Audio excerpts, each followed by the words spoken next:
அந்த நேரத்தில் கூட இஸ்ரேலுடைய பிரதமர் பெஞ்சமின் நத்தன்யாகு என்ன சொன்னார்னு சொன்னால், எந்த பிரச்சனையும் இல்லை, காசா மக்களுக்கு சாப்பாடெல்லாம் கிடைக்குது, அவங்களுக்கு தேவையான எல்லாமே வந்துக்கிட்டு இருக்குது, யாருமே அதை தப்பாக புரிய வேண்டிய அவசியம் இல்லை என்று சொல்லி உலகமே கண்ட ஒரு பேருண்மையை மறைத்து இந்த செய்திகளை எல்லாம் சொல்லி கொண்டிருந்தார். அதில் அவங்க இஸ்ரேலை குறிப்பிட வேண்டிய இடத்துல தெளிவாக பாலஸ்தீனத்தை தான் குறிப்பிட்டிருக்கிறார்கள், இஸ்ரேல் என்று குறிப்பிடவில்லை.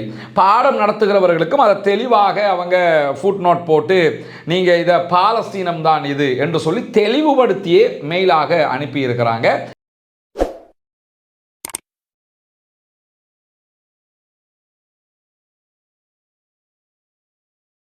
அன்பிற்கினிய சகோதர சகோதரிகளை, நம் அனைவர் மீதும் ஏக இறைவனுடைய அமைதியும் கருணையும் உண்டாகட்டுமாக என்கிற உயரிய பிரார்த்தனைகளோடு ஒரு முக்கியமான விவகாரம் தொடர்பாகத்தான் இந்த வீடியோவில் நம்ம பார்க்க இருக்கிறோம். நமக்கெல்லாம் தெரியும், கிட்டத்தட்ட 2 ஆண்டுகள் நடைபெற்று வந்த பாலஸ்தீனத்திற்கு எதிரான இஸ்ரேலிய ஆக்கிரமிப்பு இராணுவத்தினுடைய பயங்கரமான தாக்குதல்கள், யுத்தம் தற்போது முடிவுக்கு வந்திருக்கிறது. ஓரளவுக்கு சமாதானம் ஏற்பட்டிருக்கிறது. ஆனாலும் இந்த சமாதானத்தினுடைய செயல்பாடுகளை இஸ்ரேல் கடைபிடிப்பதாக இல்லை.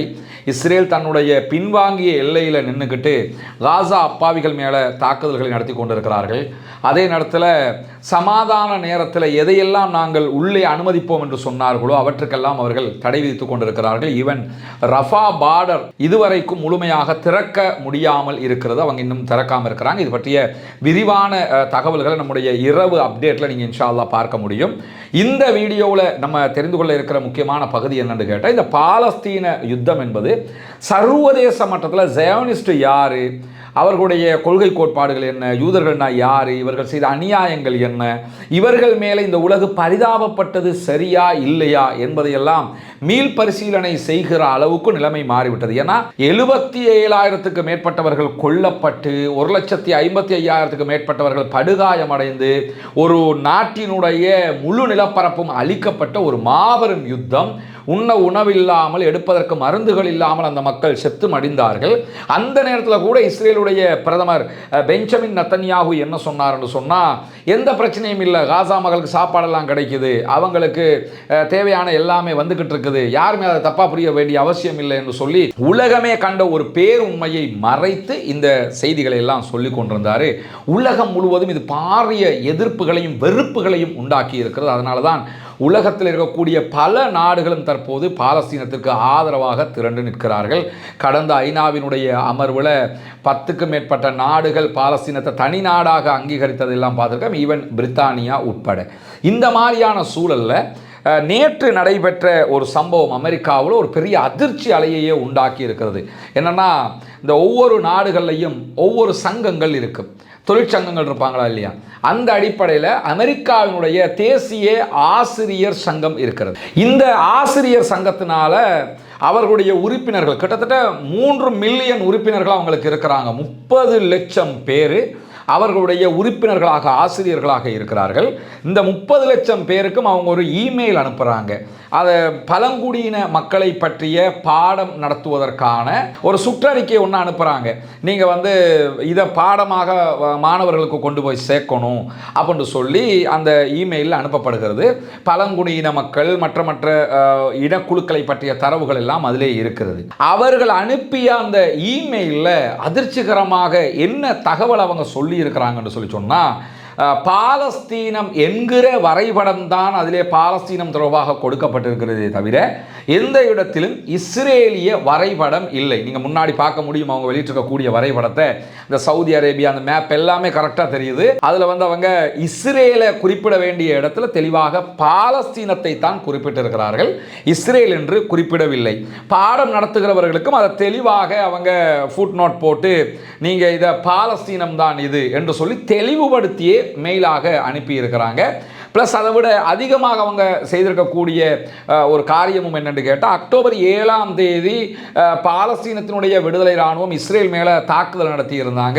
அப்பாவிகள் மீது யாரும் தாக்குதல் நடத்தக்கூடாது, அந்த தாக்குதலில் சில காரண காரியங்கள், கண்ட்ரவர்ஷியலான இஷ்யூஸ் இருக்குது, அதை நம்ம பல விடுத்தம் பேசிட்டோம். ஆனால் இவங்க அனுப்பியிருக்கக்கூடிய இமெயிலில் அந்த தாக்குதல் தொடர்பாக அவங்க சொல்லியிருக்கக்கூடிய ஒரு முக்கியமான செய்தி என்னென்னு கேட்டால், பாலஸ்தீன மக்களுக்கு சொந்தமானது, எனவே தங்களுடைய நாட்டை மீட்டு மீட்டுக் கொள்வதற்காக அவர்கள் போராடி கொண்டிருக்கிறார்கள். அந்த அடிப்படையில் நடத்தப்பட்ட தாக்குதல் என்று சொல்லி மிக தெளிவாக இந்த தாக்குதலுடைய அடிப்படையை புரிஞ்சுக்கிட்டு 3 மில்லியன் ஆசிரியர்களுக்கு அமெரிக்காவினுடைய தேசிய ஆசிரியர் சங்கம் இந்த இமெயிலை அனுப்பி இருக்கிறது.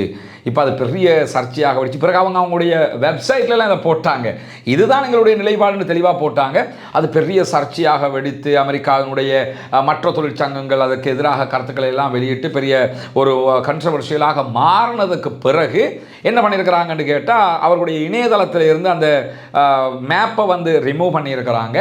அவங்க போட்டிருந்த தரவுகளை பாலஸ்தீனம் என்று குறிப்பிட்டு மொத்தமாக நிஜமான பாலஸ்தீனத்தை குறிப்பிட்டு அனுப்பியிருந்தாங்க இல்லையா, அதை ரிமூவ் பண்ணியிருக்கிறாங்க. ஆனால் அதுக்கு மாற்றமாக அவங்க இதுவரைக்கும் இஸ்ரேலை குறிப்பிட்டு மேப்பை அப்லோட் பண்ணவும் இல்லை. அதே நேரத்தில் இஸ்ரேலை குறிப்பிட்டு அவங்க எந்த தரவுகளையும் ஆசிரியர்களுக்கு அனுப்பவும் இல்லை. அதோடு அவங்க கதையை முடிச்சுட்டாங்க. இதே நேரத்தில் NAVI என்கிற ஒரு அமைப்பு, வட அமெரிக்க மதிப்புகள் நிறுவனம் என்று சொல்லுவாங்க. இந்த நிறுவனம் இதற்கு கண்டனம் தெரிவித்திருக்கிறது. அமெரிக்காவினுடைய இது உடனடியாக அவங்க மன்னிப்பு கேட்கணும், தேசிய ஆசிரியர் சம்மேளனம் மன்னிப்பு கேட்கணும், புதிய மேப் அவங்க வெளியிடணும், இது யூத எதிர்ப்பு அப்படின்னு சொல்லியிருக்கிறாங்க. அதுக்கு மட்டும் அந்த ஆசிரியர் சங்கம் தெளிவாக பதில் சொல்லிருக்கிறாங்க. அது யூத எதிர்ப்பு அல்ல, நாங்கள் யூதர்களை எதிர்க்கக்கூடியவர்களும் அல்ல, யூதர்களுக்கு எதிரான ஒரு இனவாதத்தை கட்டமைக்கிற போங்கு எங்களிடத்தில் இல்லை. ஆனால் எந்த இடத்திலும் நாங்கள் செஞ்சது பிழைன்னு அவங்க சொல்லலை, யூதர்களை நாங்கள் எதிர்க்கலை அப்படின்ட்டாங்க. எனவே நாங்கள் செஞ்சது சரி. ஆனால் அவங்களுடைய இணையதளத்திலிருந்து மட்டும் அதை ரிமூவ் பண்ணிருக்காங்க. பட் 30 லட்சம் ஆசிரியர்களுக்கு இந்த தகவல் போய் சேர்ந்திருக்கிறது. அஃபீஷியலாக அமெரிக்காவினுடைய ஆசிரியர் சம்மேளனம், தேசிய சம்மேளனமே இதனை கொண்டு போய் சேர்த்திருக்கிறது என்பது பாலஸ்தீன மக்கள் தொடர்பாக, பாலஸ்தீனம் தொடர்பாக அமெரிக்காவில் ஏற்பட்டு வரக்கூடிய மாற்றத்தினுடைய உச்சத்தை இது காட்டுகிறது. அமெரிக்காவில் 60% அதிகமான இளைஞர்கள் பாலஸ்தீனர்களுக்கு சொந்தம், இஸ்ரேல் பாலஸ்தீனத்தை கைப்பற்றி இன அழிப்பு செய்து கொண்டிருக்கிறது என்று நம்ப தலைப்பட்டிருக்கிறார்கள் என்கிற புள்ளி விவரங்கள் எல்லாம் வெளியாகி கொண்டிருக்கக்கூடிய இந்த தருணத்தில் தான் இப்படியான அதிர்ச்சிகரமான மிகவும் மகிழ்ச்சிகரமான சம்பவமும் நடந்தேறி இருக்கிறது. அமெரிக்காவின் கற்றறிந்த சமூகத்துக்கு மத்தியில் பாலஸ்தீனம் தான் நிஜமான நாடு, அது பாலஸ்தீனர்களுக்கு சொந்தமான நாடு, இஸ்ரேல் என்கிற ஒரு நாட்டுக்கும் அந்த இடத்திற்கும் எந்த சம்பந்தமும் கிடையாது என்பதை கற்றறிந்த மக்களுக்கு மத்தியிலேயே கொண்டு போய் சேர்த்திருக்கிறார்கள் அமெரிக்காவுடைய தேசிய கல்வி சங்கம், தேசிய ஆசிரியர் சங்கம் என்பதை நம்ம புரிந்து கொள்ள வேண்டிய தருணமாக இது இருக்கிறது. பாலஸ்தீனம் தனி நாடாக மிளிர வேண்டும் என்கிற பிரார்த்தனைகளோடு பாலஸ்தீன மக்களுக்காக எப்போதும் பிரார்த்திக்கிறாத நேரம் ஜனநாயக ரீதியாகவும் குரல் எழுப்புவோமாக. வாஹர் தஅவானா அல்ஹம்துலில்லாஹி ரப்பில் ஆலமீன்.